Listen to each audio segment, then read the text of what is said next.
he could go two paths. He could just say, you know what, I'm just going to sign my name to this whole thing and go out and run on it and see if I can't beat Republicans at their own game. Or he might say, look, I've still got a very significant amount of tax relief in this budget if I pull out this income tax cut. And so I'm going to roll the dice and I'm going to say, look, we got another year.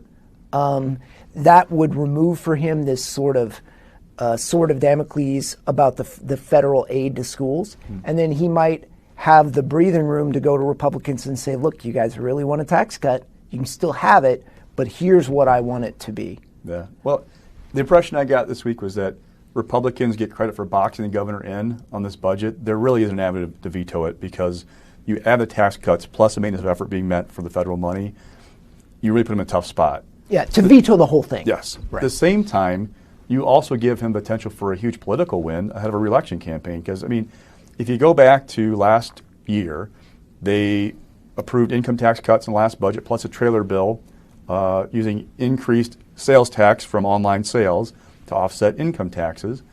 He signed a tax cut in February. It was about $600 million. Most of that was the PPP loans, make sure they're not, they don't get taxed.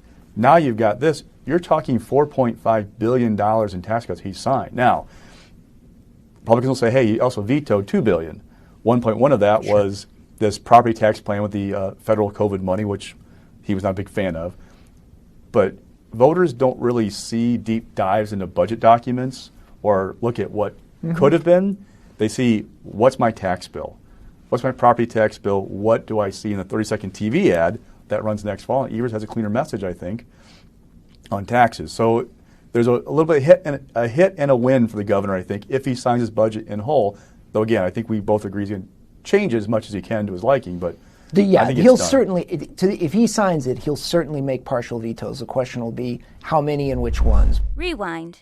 Your Week in Review is sponsored by the Wisconsin Realtors Association, bringing Wisconsin communities to life with great homes, businesses, and neighborhoods.